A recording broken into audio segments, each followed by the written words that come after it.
I'm Emily, 26 years old, and I've been dating Mark, 28, for about a year now. We met at a mutual friend's barbecue, where I brought my famous homemade potato salad. Mark loved it so much that he asked for the recipe right then and there.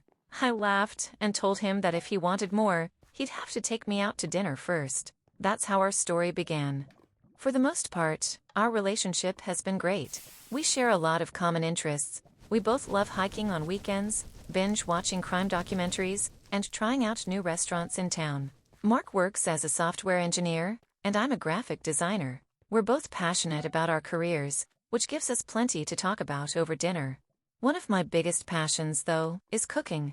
I'm not a professional chef by any means, but I love experimenting in the kitchen. I find it relaxing after a long day of staring at design mock-ups. Mark seemed to appreciate my culinary efforts at first. He'd always clean his plate and ask for seconds, which made me feel proud and appreciated. However, as time went on, I noticed a pattern emerging. Whenever I'd try a new recipe, or put my own spin on a classic dish, Mark would invariably compare it to his mother's cooking. At first, it was subtle. "This is good, but you know, my mom adds a pinch of nutmeg to her meatloaf." Or, "The pasta's great, though mom's sauce is a bit thicker." I tried not to let it bother me. After all, most people grow up thinking their mom's cooking is the best, right? But as the comments became more frequent, I couldn't help but feel a bit deflated. It was like no matter what I cooked, it would never quite measure up to his mom's version. The lasagna, though, that was the real thorn in my side. Mark's mom, Linda, apparently made the world's most perfect lasagna. According to Mark, it was the perfect balance of cheese, meat, and sauce, with noodles cooked to al dente perfection. I'd heard about this legendary lasagna more times than I could count. One day, feeling particularly ambitious, I decided to tackle the lasagna challenge. I spent hours in the kitchen, carefully layering noodles, sauce, and cheese. I even made the sauce from scratch, using a recipe I'd found in an old Italian cookbook. The smell wafting through our apartment was heavenly, and I couldn't wait for Mark to try it. When he got home from work, his eyes lit up at the sight of the bubbling, golden brown lasagna on the table. "Wow, Em, this looks great," he exclaimed, giving me a quick kiss before sitting down. I watched nervously as he took his first bite. He chewed thoughtfully for a moment, then nodded. "This is really good, babe. Almost as good as mom's." My heart sank a little. Almost as good. Not quite there. I forced a smile and thanked him. But inside, I felt deflated. I'd put so much effort into that lasagna, hoping to finally measure up to the mythical standard set by his mother's cooking. From that day on, lasagna became a sore spot for me. Every time Mark mentioned his mom's lasagna, I felt a twinge of inadequacy. I know it might seem silly to get so worked up over a pasta dish, but to me, it represented something bigger. It was about feeling like I could never quite measure up, no matter how hard I tried. Fast forward to last weekend, Mark and I were getting ready to head over to his parents' house for dinner. As I was putting on my earrings, Mark casually dropped a comment that made my stomach churn. "Maybe you'll finally learn how to make lasagna properly tonight. Yours could definitely use some improvement."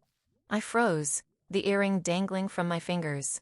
Did he really just say that? I turned to look at him, but he was already heading out the door, seemingly oblivious to the impact of his words. I tried to shake it off as we drove to his parents' house. Maybe he didn't mean it the way it sounded. Maybe I was being too sensitive. But the words kept echoing in my mind, each repetition stinging a little more. We arrived at Mark's parents' house, a cozy suburban home with a well-manicured lawn. Linda, Mark's mom, greeted us at the door with a warm smile and a hug. She was a petite woman with graying hair and kind eyes, always impeccably dressed. Mark's dad, Tom, was in the living room, engrossed in a football game on TV. "Emily, dear, so good to see you," Linda said, ushering us inside. "I hope you're hungry. I made lasagna." Of course she did.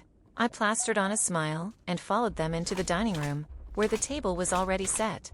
The smell of tomato sauce and melted cheese filled the air, and I had to admit, it smelled delicious. As we sat down to eat, Linda proudly placed the lasagna in the center of the table. It looked perfect, with golden brown edges and a sprinkling of fresh basil on top. Mark's eyes lit up like a kid on Christmas morning. "Oh man, "This is real lasagna," he exclaimed, helping himself to a generous portion.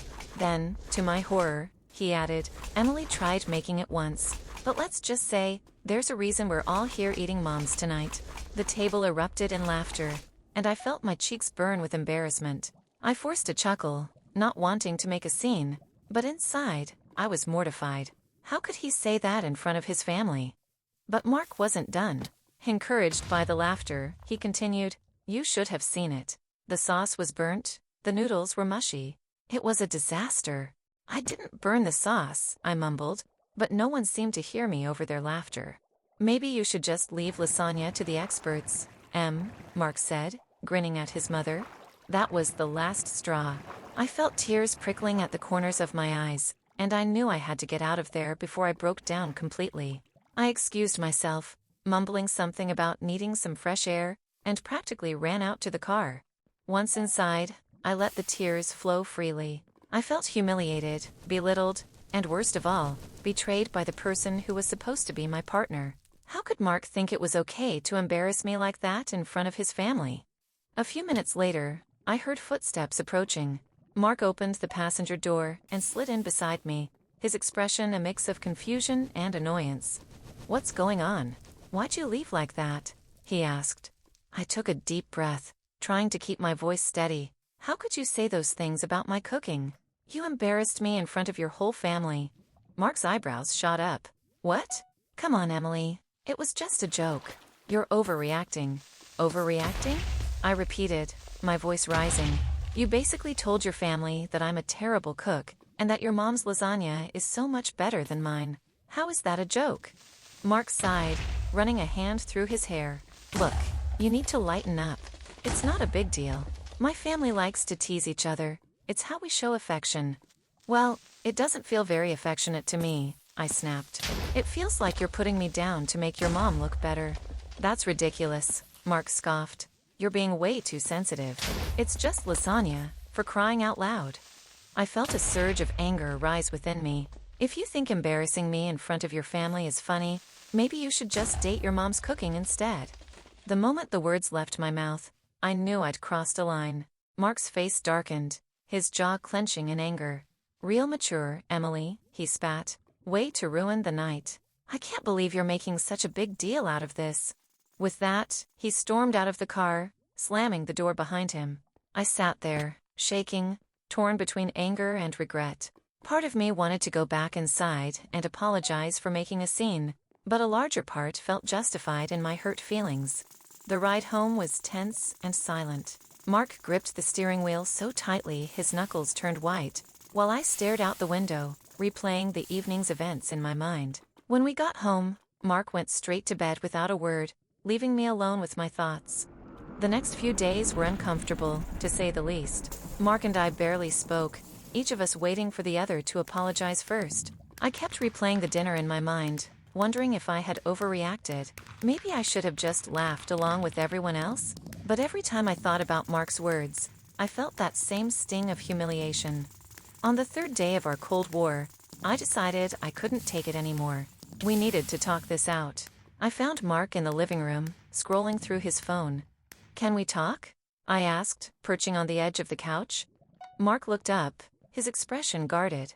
"About what?" I took a deep breath. "About what happened at your parents' house. I know things got out of hand, but I need you to understand why I was so upset."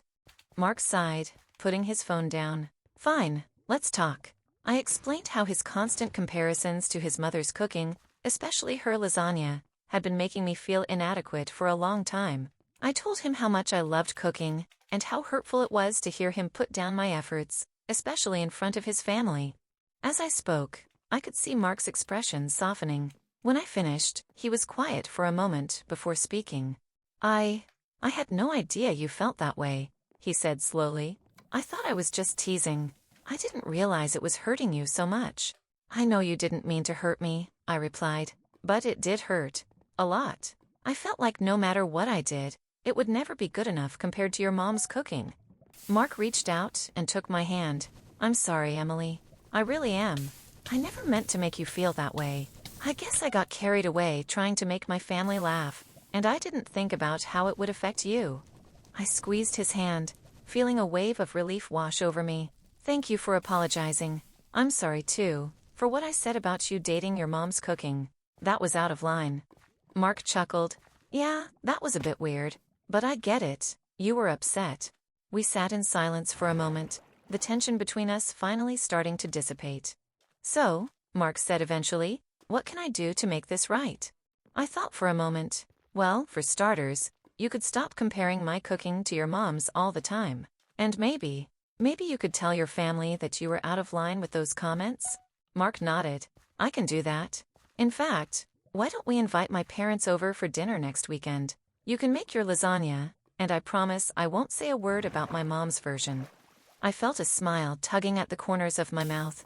That sounds nice, but maybe we should start with something a little less loaded than lasagna. How about that chicken parmesan you like? Deal, Mark grinned, pulling me into a hug. And for the record, your chicken parm is definitely better than my mom's. I laughed, feeling the last of the tension melt away. Now you're just sucking up. Maybe a little, he admitted, but I mean it. You're an amazing cook, Emily. I'm sorry I made you feel otherwise. The next weekend, we had Mark's parents over for dinner. I prepared my chicken parmesan, along with a Caesar salad and garlic bread. As we sat down to eat, I felt a familiar anxiety creeping in. Would they like it? Would Mark make another comment? But to my surprise and relief, the dinner went smoothly. Mark raved about the chicken, telling his parents how lucky he was to have such a talented cook for a girlfriend. Linda even asked for my recipe, saying it was the best chicken parmesan she'd ever had. As we cleared the plates after dessert, Linda pulled me aside in the kitchen. Emily, dear, she said, her voice low, I want you to know how sorry I am about what happened at our house. Mark told us how our teasing made you feel, and I feel terrible. We never meant to hurt you. I was touched by her apology. Thank you, Linda. That means a lot to me.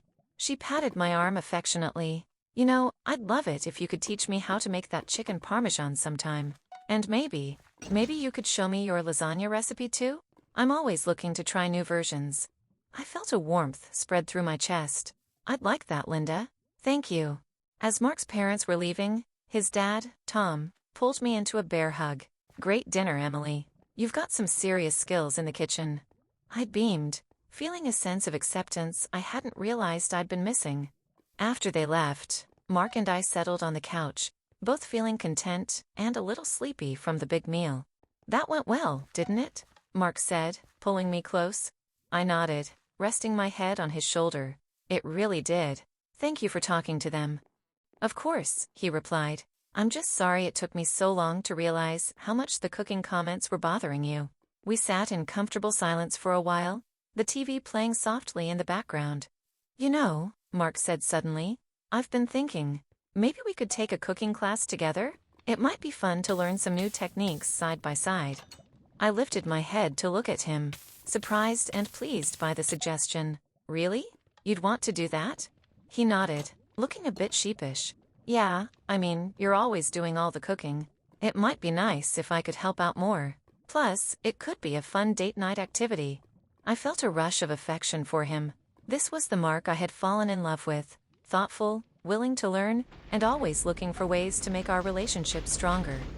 I'd love that, I said, leaning in to kiss him. But fair warning, I'm going to be a much better student than you. Mark laughed, pulling me closer. Oh, it's on. Just you wait. I'll be the next Gordon Ramsay before you know it. As long as you don't start yelling at me in the kitchen, I teased. We spent the rest of the evening looking up local cooking classes, debating between Italian cuisine, my choice, and Asian fusion, Mark's pick. We finally settled on a Mediterranean cooking series that looked perfect for both of us.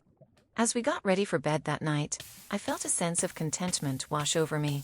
The lasagna incident, while painful at the time, had led to some important conversations and positive changes in our relationship. Mark was making a real effort to be more considerate, and I was learning to communicate my feelings more openly. The next morning, I woke up early, feeling inspired. I slipped out of bed, careful not to wake Mark, and made my way to the kitchen. I pulled out my recipe book and flipped to the lasagna page. It was time to give it another try. As I layered the noodles, sauce, and cheese, I thought about how far Mark and I had come in just a week. The smell of tomatoes and herbs filled the apartment, and I felt a sense of pride in what I was creating. When Mark stumbled into the kitchen, rubbing sleep from his eyes, he stopped short at the sight of me pulling a perfectly golden lasagna from the oven. "Is that?" he started, his eyes wide. I nodded, setting the dish on the cooling rack. "Yep. I thought it was time to face my lasagna demons." Mark came over and wrapped his arms around me from behind, resting his chin on my shoulder. "It looks amazing, Em. I can't wait to try it." We stood there for a moment, both admiring the bubbling cheese and savory aroma. Then Mark spoke again, his voice soft. "You know, I've been thinking about why I always compared your cooking to my mom's," he said. I think maybe it was my way of holding on to a piece of my childhood, you know? My mom's cooking reminds me of simpler times, when I didn't have to worry about work or bills or anything."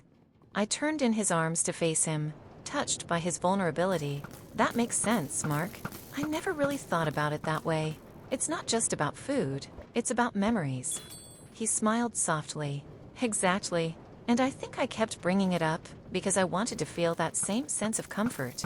But I realize now that it's unfair to expect you to recreate those memories. I was stuck in the past, but I want to focus more on the present and on us." I reached up and cupped his face, feeling the warmth of his cheek. "That means a lot to me, Mark. I don't want to compete with your mom's lasagna or anything else from your childhood. I just want us to enjoy our own experiences together." Mark kissed me gently, his lips brushing mine with the kind of tenderness that melted away the remnants of the tension between us. When he pulled back, he glanced down at the lasagna, now cooling on the counter. "So, does this mean I get to taste the new and improved lasagna?" he asked, his eyes twinkling with playful anticipation. I laughed and rolled my eyes. "Fine, but this time, no comparisons to your mom's, okay? I worked hard on this one." Mark raised his hands in mock surrender. "Promise. No mom comparisons. Just pure, unfiltered appreciation for your culinary genius." We sat down at the table, and I served him a generous slice of lasagna. I watched him take his first bite, my heart pounding in my chest as I waited for his reaction. He chewed thoughtfully, then closed his eyes and let out a satisfied hum. "Emily," he said, his voice full of sincerity, "this is absolutely amazing. Better than I remember. And yes, no comparisons, but I genuinely mean it." I couldn't help the smile that spread across my face. "Thank you, Mark. That means a lot." For the rest of the meal, we talked about everything except lasagna, upcoming weekend plans, new restaurants we wanted to try, and even our potential vacation ideas for the summer. It felt good to just be in the moment, without the shadow of comparison hanging over us. After dinner, Mark helped me clean up the kitchen, something he hadn't always done in the past. He seemed more thoughtful, more present, and I appreciated the effort he was making to show me that he truly cared. As we finished up, Mark glanced at the clock and grinned. "There's still time for a late-night movie. How about we finally watch that cheesy rom-com you've been talking about?" I blinked in surprise. "You want to watch that?" "You always groan when I bring it up." Mark shrugged, a playful smile tugging at the corner of his mouth. "Well, I figure if you can make me the best lasagna I've ever had, the least I can do is watch a rom-com with you. Besides, I could use a good laugh." I laughed, feeling a warmth spread through me that had nothing to do with the lasagna. This was the Mark I loved, the one who knew how to make me feel special, who could laugh at himself, and who was willing to step outside his comfort zone for the sake of our relationship. "Okay," I agreed, pulling out a blanket as we settled onto the couch. "But don't say I didn't warn you. It's going to be really cheesy." Mark grinned and pulled me closer. "Bring it on." As the opening credits rolled, I nestled against him, feeling content for the first time in weeks. The tension between us had lifted, and I knew we were stronger for it. The movie turned out to be exactly as cheesy as I had promised, but Mark didn't complain once. In fact, he even laughed at some of the cornier jokes, and by the time the credits rolled, we were both in good spirits. "You were right," Mark said as he stretched and yawned. "That was pretty entertaining, in a ridiculous kind of way." I smirked. "Told you." We got ready for bed, and as I lay there next to Mark, I couldn't help but feel grateful for how things had turned around. The lasagna incident had been a turning point in our relationship, and while it had been painful at the time, it had ultimately brought us closer together. The next morning, as the sun streamed through the window, I woke up to the smell of coffee brewing in the kitchen. Surprised, I got out of bed and wandered into the kitchen to find Mark standing at the stove, attempting to make breakfast. "What's going on here?" I asked, raising an eyebrow as I watched him struggle to flip a pancake. Mark glanced over his shoulder with a sheepish grin. "I thought I'd surprise you with breakfast. But, it turns out pancakes are harder than they look." I laughed and walked over to help him. "It's the thought that counts, right? Here, let me show you how it's done." We worked together to finish breakfast, and it was far from perfect. Some of the pancakes were slightly burnt, and the eggs were a little overcooked, but none of that mattered. What mattered was that Mark was trying, and that we were in this together. As we sat down to eat, Mark raised his coffee mug in a toast. To lasagna, to learning, and to us. I clinked my mug against his, smiling. To us. And for the first time in a long time, I felt like everything was exactly where it should be.